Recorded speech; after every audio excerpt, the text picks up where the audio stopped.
Delighted to welcome Anthony Bari Jr. to be presenting for us.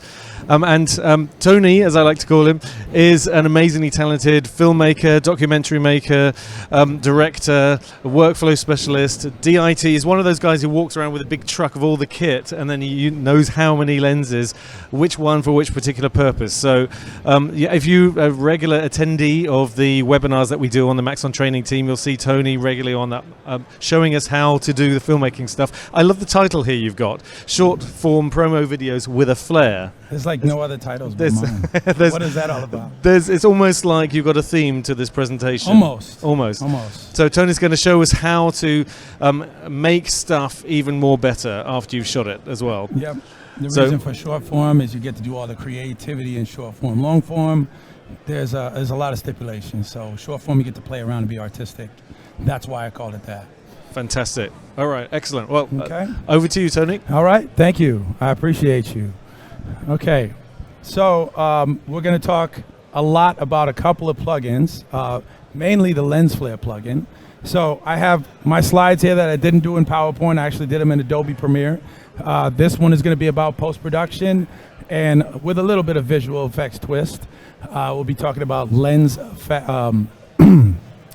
flare filters that are lens simulators, and we'll show just how you can relight your clips and kind of rework your footage, and best of all, I'll show you in just a moment. So anyway, that's just a natural lens flare inside of the lens, and let's just step forward here. So we'll talk about primarily two of these filters or effects. One is the real lens flares, which is available in Adobe After Effects, and you can use Premiere to get to After Effects and then round trip backwards. You can even create a MOGRT if you're familiar. But we'll be primarily in Adobe Premiere, which is where we'll send our clips over to After Effects, and then I can apply the effect inside of After Effects. The Overlight plugin is available in Premiere, After Effects, and DaVinci Resolve, and it does a really simple job of just kind of adding a little light, some light leaks in, and they feel a little bit more natural just than adding some stock footage to your clips. So the real lens effect, it's hard to say, that's a tongue twister. So the real lens effect, it's not based on sprites, it's a procedural lens flare simulator. So it's organic every time, and I'll show you there's a model of a lens that you can actually pull out, and you can click on each individual piece of the lens, whether it's the front part of the lens, the back part of the lens. You can choose your sensor, you can dial it in if you want to be a scientist. There's so much that you can do with it, and the idea is they're really beautiful, controllable flares, and you'll make friends with your colorist, whoever's doing the finishing touches on your videos.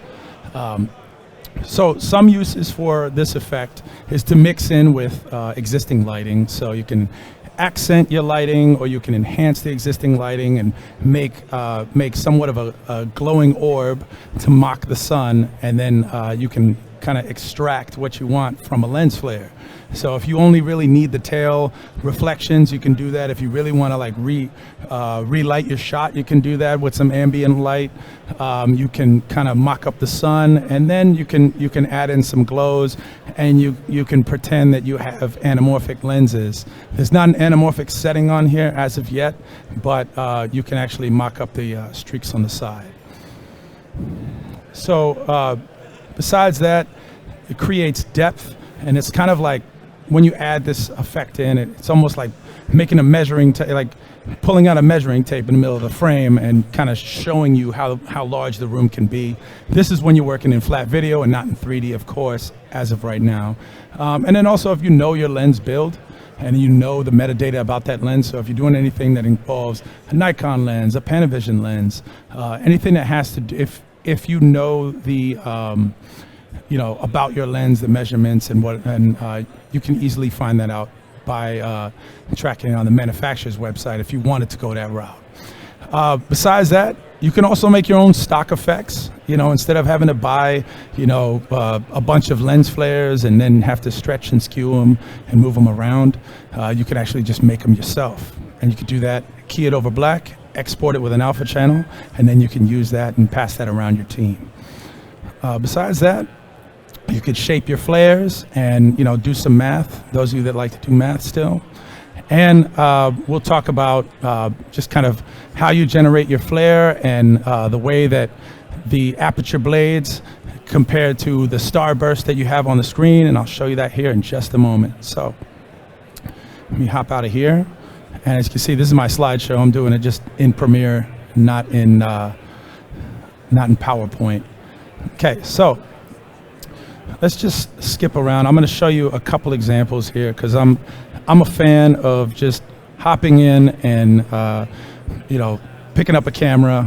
I picked up a camera before I picked up post, so typically you pick one lane or the other, but it's good to know how everything comes together. So I'm going to show you a few examples in camera when I literally would point the camera to the sun to effectively get a nice flare into the lens on purpose.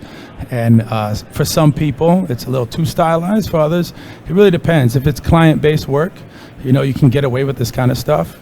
If it's not client-based work, then sorry. If it's client-based work, you might want to check before you embed these flares in your video.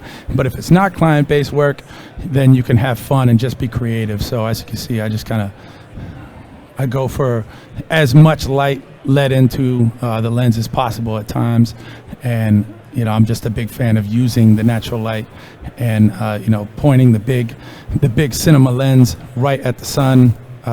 That's the recipe you get right there. So I'm going to show. Let's start with this quick example here. So let me see if this one is linked. I was having a little issue with my After Effects projects linking in Premiere, but I'll just rebuild this, or I'll bring it in from After Effects. So just to show you these clips real quick, and they're, first of all, the sun's already pretty much set, and we want to have like that nice glow, that nice sunset look, right? So this is kind of like magic hour, but this is the tail end of magic hour, so I'm just kind of piggybacking on how sensitive the camera can be.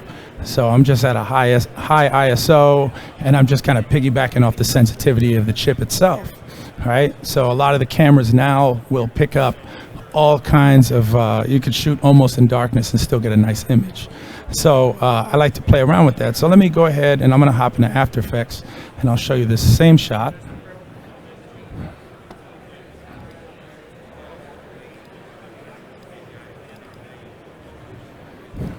After I relink this footage. Lovely. So let me see if I can hop over to the other shot first, and I'll come back to that one. So with this one in particular, this one is same idea, just flares out in the corner, and then another flare that's fading in the distance.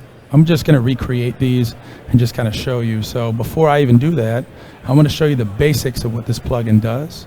So I'm just going to go back over to After Effects. Let me close these two out. And I'm just going to create a brand new comp. Starter. And I'm going to make a brand new solid. Okay? And I'll make this comp size. These are in, let me change this to, change my comp setting to 4K. And then I'm going to make a new solid. And make sure that it's absolute black, because the idea is to key this out using screen mode. So keep it in absolute black. I'm just gonna, I'll keep that here, but black solid for flares. And then I'm gonna go apply the effect. Effect presets, real, there it is. So I'll just double click it, or just throw it right here on the, and I'll put this in auto. Okay, so now it generates this default flare. And now let's go straight to the designer, and then I'll be able to show you how this flare comes together. So when you click the button here, you'll be able to see a picture of your lens, so you can actually like break down what the lens looks like.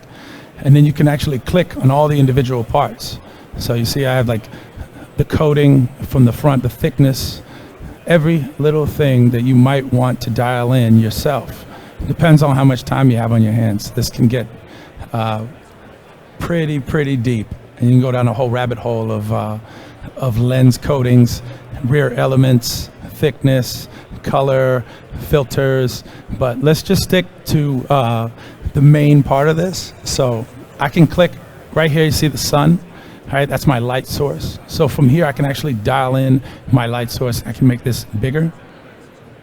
And you'll see this interface, it's a little bit heavy. So because it's rendering all of this stuff, and this is not just based on sprites, this is procedural elements. So you can actually play around and grab this and reposition it, right? And that's one way we can see. I can cool this off, or I can warm it up. I'll leave it at 65K. But I can change this and even change the potency of it if I want it to be a little bit more bright. So if I go here, 200. And this is stuff that you can kind of take off screen if you want, and just have that light kind of bleed into your image, just so you can mimic the sun popping in. And you can even adjust the color of that. So if I go in here, I can kind of click around and now it's blue. See? So if I click confirm, then you're going to say it takes a second. You see the blue bar loading, and then it updates. And you can drag the source right over here. So you can just drag it straight off screen. And every element of this is keyframeable. So if I go here, I click Open Designer, and when I go here, I can actually click and get a new menu. Every single time that I go, I click on this rear part right here because this is the image plane, so this would mock up the sensor. So let's say, for instance, I knew this footage was shot with something that's full frame 35 mil, like a Sony or a Canon. Just click here, and then you're going to see when it updates, you'll see that this flare, it either compresses or it kind of extends. So if I change here, I'll go look at this Arri Alexa, and the film plane is slightly different. Or if you want to dream about shooting on an IMAX camera, that's what your reflections would look like with an IMAX camera. These are all dialed in to their technical specs, so you know, you can mock up the idea of actually shooting with an IMAX camera. Or if you're shooting with a Red and you're shooting with the Red Dragon 6K, and it changes that film plane once again. This is just a great starting point, so you can always, the good thing about this is very familiar if anybody uses Magic Bullet or anybody uses any of the effects inside of, you know, all the Red Giant suites inside of Maxon 1. You'll see that there's a bunch of presets here, and inside of these presets here, you'll see that they're different types. There are some that are more technical, and then they're made to match, you know, made to match a specific lens. Or there's some that are just like a recipe for some kind of texture on the screen. So if you wanted to just kind of have, like this one here is just called the gate flare, and this is basically, it's just going to give you that little light leak on the side like an anamorphic lens. Or here's the anamorphic streak here. And there's a few more down here. These are all like, here's the different starbursts. And you can generate all these from scratch, and I'll show you that in just a moment. So the idea is you can either, let's just start here from scratch. Okay, so now I have nothing selected inside of here. I can actually just delete all these little elements here. Select them, delete them, and just kind of start from scratch. So you can turn them off if you don't need them. So let's say, for instance, you just wanted to make a glowing orb and use this engine to make a glowing orb off screen to kind of warm up your footage, to mock up the sun. So you can click this plus button right here, and in the plus button you'll see starburst, right, glow ball, halo, single spike, and gate flare. So we would do a glow ball. Starburst would be more or less like what you see from the actual flare from your lens, like you see right here in this corner. So here is my mock-up of the sun. If I were to bring this over, and then I could just kind of size it up, and I could change the color of it and the exposure of it. So if I just click here, let's change that size, and then you can change the exposure of it. And if you notice, there's a little bit of a light leak, right? So you're warming up, and it's this nice soft gradient that comes over your, like kind of a wash over your image. So if you wanted to bring something up that just seemed a little flat, maybe you shot it when the sun was already coming down, like I was showing you before. This is one way to kind of warm it up. You can even add a little bit of noise in there, so you'll get a little bit of looks like the sun kind of moving a bit, and you could colorize this as well. So this is just one element, but if you wanted to, you could make a few more elements than just that. You can do like the halo, and this right here you can use basically if you click inside of that lens that you're making, you can add the idea of like having curvature in your lens, or adding anything that has to do with the rear coating, and it changes the overall like look of how the flares come out. So let me cancel these just to give you that quick tour. Now let's go back here, and I'm going to go replace these files and do some media management real quick, so pardon me for that. And place this file.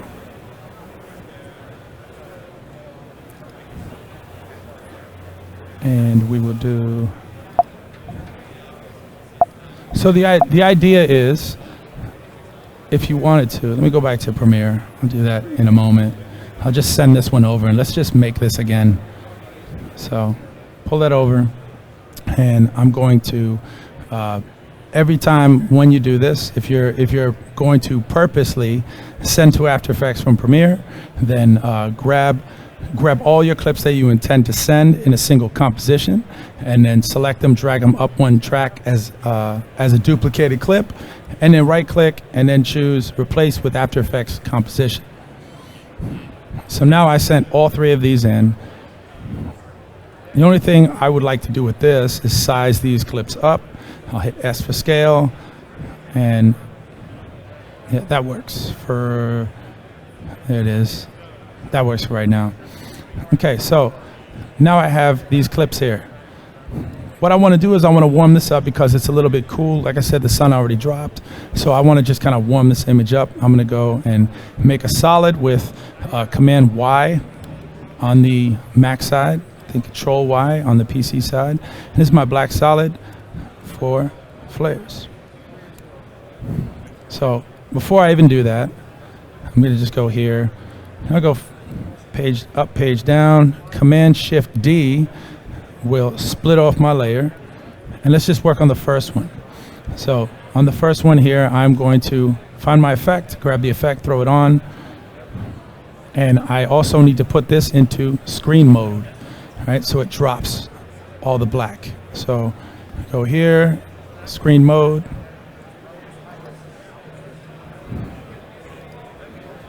and then I will go to my lens designer, normal mode, and screen mode. And then let's see, I'm gonna reorder this. Okay, so it's that top one here that's just above this. So click on that, and I'm gonna put the effect on that clip. And then now you can see that it kind of bleeds through here. But so I'll go open the designer, and let's just go look through a few of our elements here. I'll just give it a second to build. So here's our core projections. Yeah, that's what you would use to kind of mimic the sun. And you can go to stylized flares, or you can do like lens, like direct lens recipes. So if I go here, I'll just go to glow ball distant sun. All right, let's just take a look at it, but it's definitely not powerful enough for what we want. You can see the distant sun, but what if we went in here and we kind of tweaked it a little bit? So you don't have to go inside of the designer to adjust it. So I can go in here and just adjust the brightness from here, just kind of punch it up and punch up the size. And already you can see it kind of warms up my image. What I would do before that, I left these a little bit flat. I would have done a slight color correction to it first, but you could actually bring this in afterward and then apply lumetri to it after the fact. So in here, I can even change that color filter. So let's make this a little bit warmer, and I'll bring it more towards this orange right here. I'll just click OK. And then I'm going to drag the size of this really heavy, really big.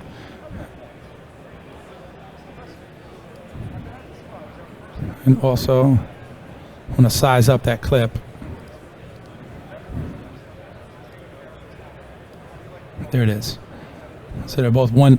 I'm just going to make them all 133.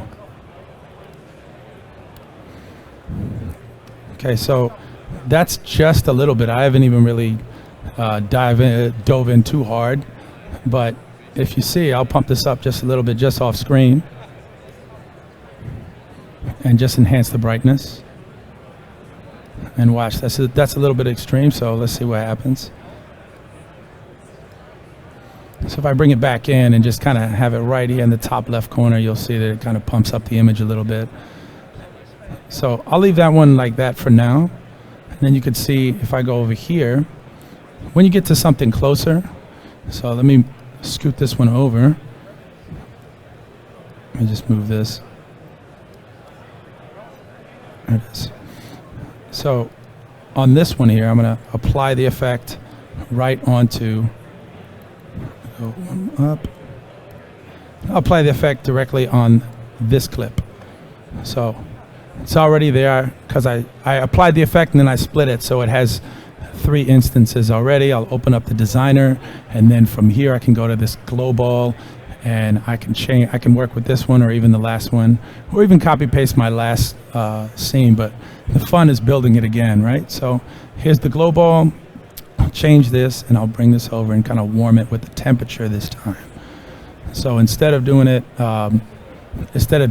the other way, which I was using the color filter, this time I'm going to dial in the temperature.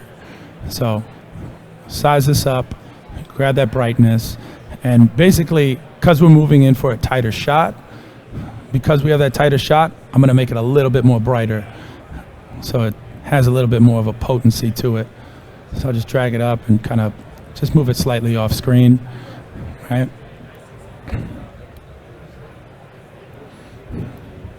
And then I can dial in all my flare properties here. The light source is what I'm really working with, so I don't have to go back into the designer. I could just size this up here. And then color temperature, I can twirl this down, and you have this scale here. It doesn't give you the whole orange and blue, but if you know numerically, like 4K, right, or 65. So you can go hot or cold really quick. So I just warmed it up a little bit there, and again, I can even crank this brightness up. And this again, this is the idea of just kind of creating ambiance and like warming something up, right, to emulate sunlight. Now I'll give you another example. Let's just get out of this part right here. And then let's say, for instance, you already have a flare, right? And all you want to really do is kind of bring in that flare. Let's see. Here it is. So now all I want to do is bring that flare out. I just want to see the tail. So I want to see the reflections that come out of the back of the lens. So I'll go here, and I'm going to send both of these 2 clips. I'm going to send them to After Effects. Place with After Effects composition, sends it over.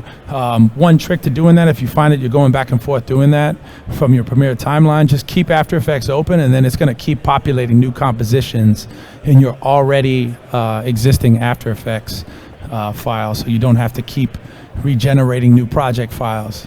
So if you want to have just a single sidecar file that you open up that pairs with your Premiere project, just keep After Effects open, and then it'll just make brand new compositions like it did right here, the linked comp 13.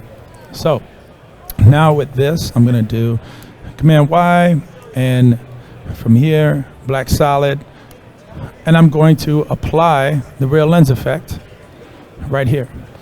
So what I want from this real lens effect is not actually the starburst. It's not the streaks. I just literally want the tail.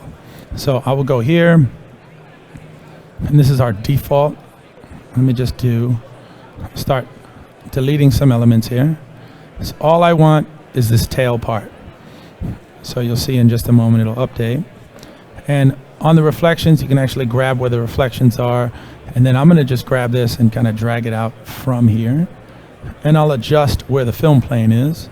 And I'm going to just say, let's just dream and pretend that this was shot on an IMAX camera. So from here, let me just confirm this, and then I'll show you. So I'll confirm it. And of course, screen mode.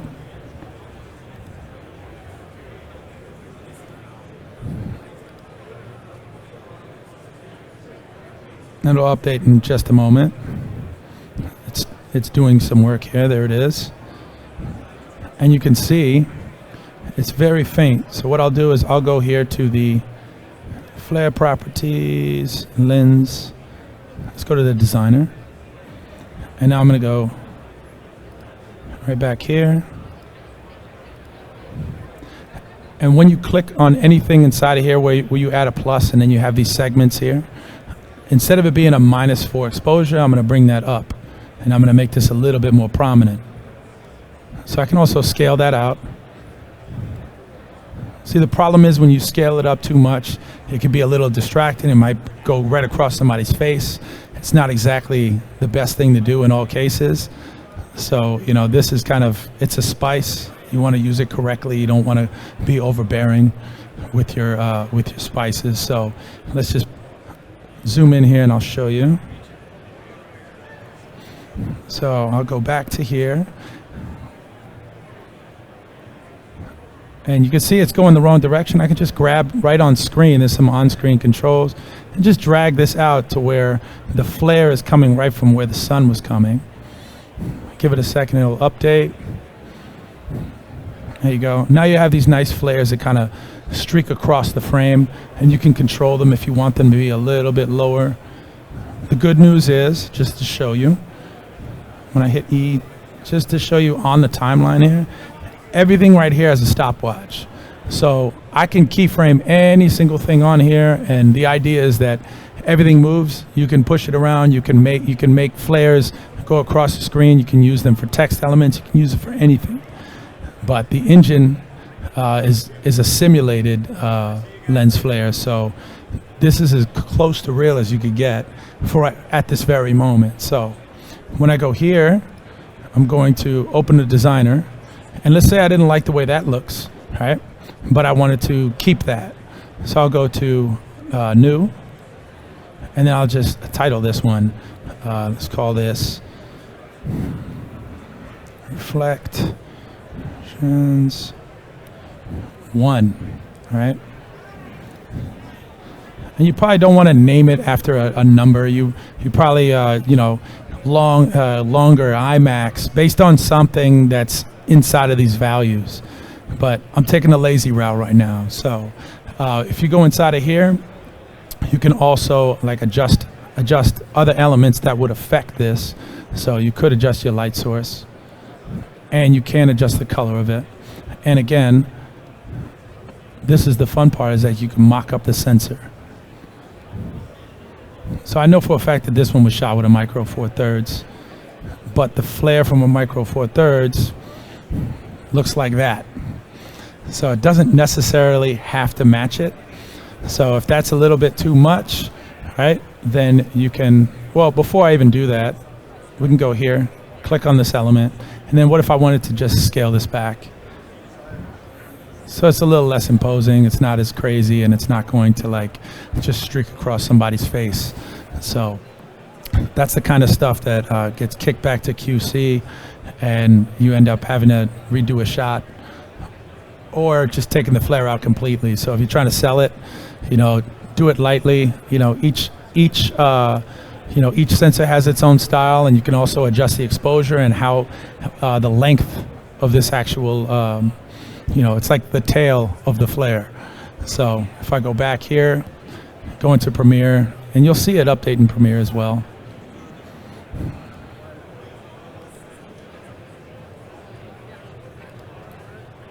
well, there it is.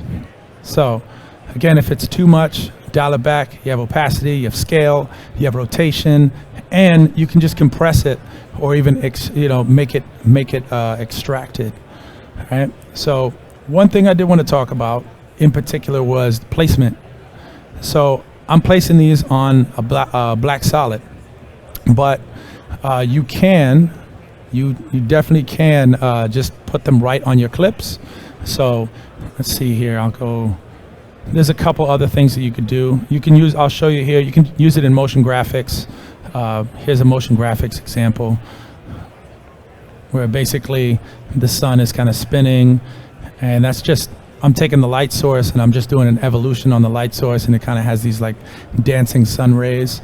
So the idea of this is just kind of, I'm just using it as a glowing orb with some glowing rays, and I'm just kind of spinning that light source around, and then it just kind of like sits in there. And you can also, there's one other feature in the render settings there. So it says video screen mode, which you're automatically doing when you made that black solid as well. But you can also do HDR add, and this is slightly different. The way that it composites, it might enrich your footage, or it might be a little too much. So depending on, let's see what this one pops as. So it didn't do too bad on this one. You can see a little bit more. I mean, it's really a fine detail. So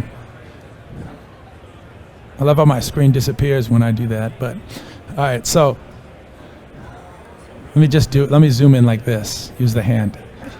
So you can actually see when I popped it in the HDR mode. Now you can see a little bit more of your flare popping up over here that you lost when you had it just in video mode.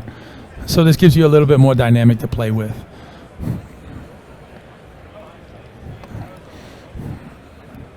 Pop out of there, and I'll go back to Premiere.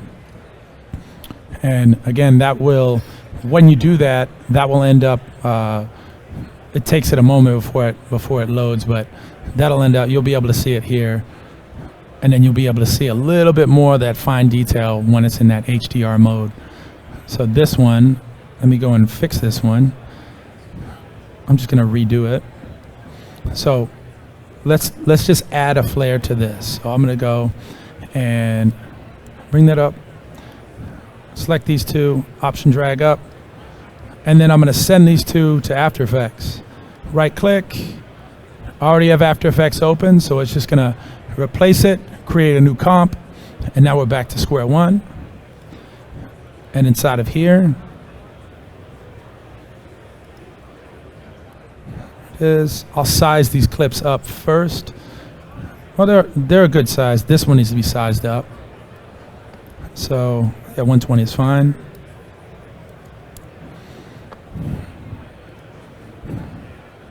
So I'll size them up even more.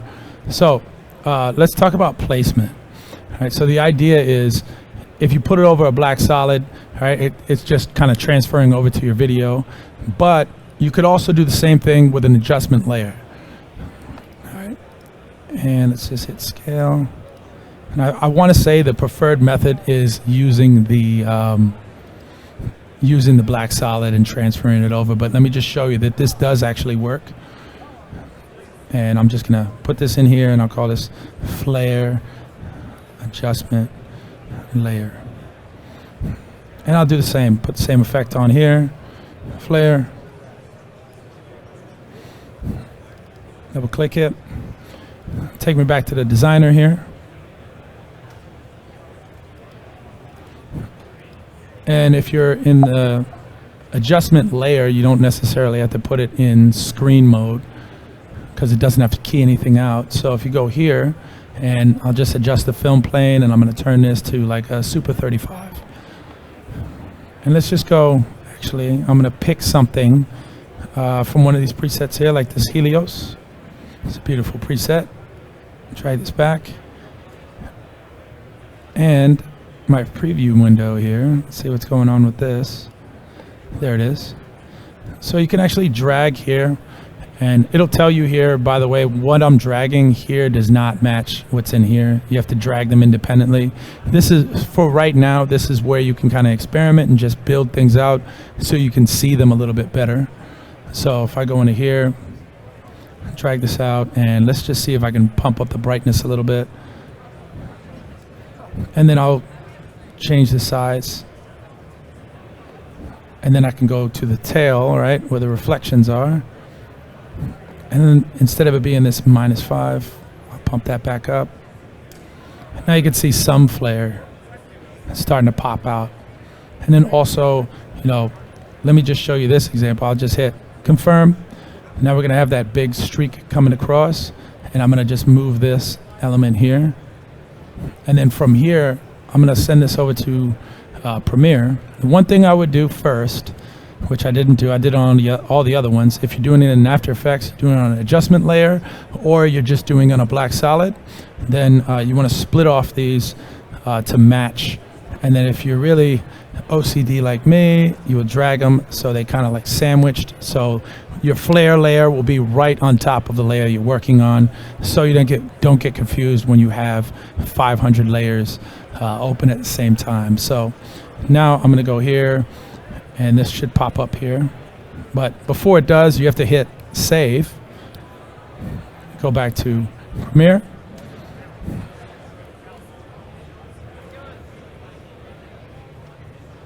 And it'll wake up here in just a second.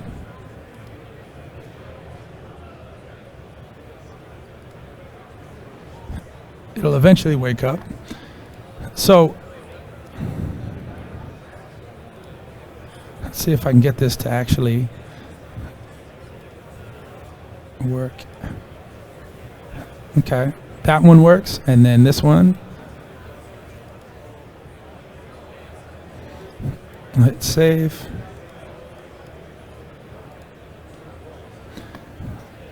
You can see the progress bar. So when that progress bar is moving, then it takes a second, but I'll hit save, and let's just see if I can pop over to Premiere. There it is. So it did take a little bit of time. What I was going to say is you would probably want to go here. Let me just pull up I'll do this essentials. There it is. This one has a little bit of everything, so I can go to here, and I'm just going to go to the curves. Just going to bring this down just a hair. It'll take it a second, and then you'll start to see it populate. So here it is. And I'll turn this down just a hair. So now you can kind of see the flares coming across. And if I go back to After Effects, if that was too much, right, just go straight to the reflections on the end. And then just change this up, go to the film plane, change that. Right now it's at none, but I can change that film plane to something looks a little bit better than some shapes going straight across her face. We could change this. Let's try the micro 4/3. And then you can also adjust, let's go here. You can also adjust this. I can adjust the scale of it. And now you can see that's making, there's the flare. I'll drag the flare just off. And you can see that the flares are coming across, and then they're at this -2. So if I pump them up, you'll see them a little bit more prominent. But you want them to be faint, not too much. And then also, again, I'm showing you these like static, but you could actually emulate like maybe a tree was in the way, and then they just kind of pop on and pop off. So you could do that by just keyframing them. So if you went to your adjustment layer, and you can adjust you can even adjust the opacity of the overall thing, but you can adjust the brightness.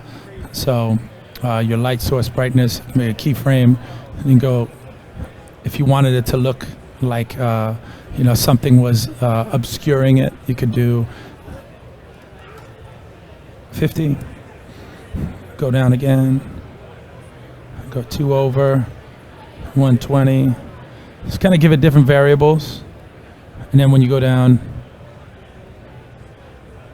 has to load, but the idea is that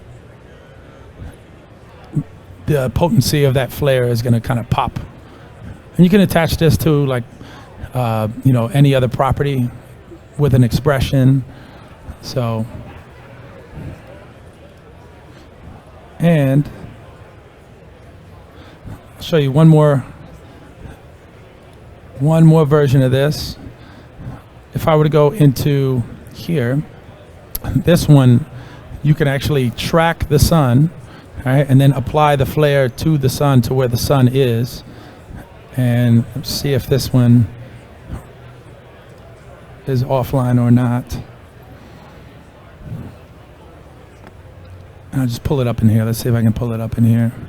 But just think about wherever your light source is, you can always track it, and you can always mock up the sun or mock up your light source and just kind of warm the edges of your frame or create some nice light leaks. You can animate any of this right here, so you get this nice trickle of light popping in on the side of the frame, and it looks natural versus just sprites or like something synthetic. So, and I think we are at the tail end of this. Otherwise, I can keep talking about lens flares and light leaks, but we'll show one more thing, and I'll talk about this more on Thursday on another session I have. That's the 1.5 version of this.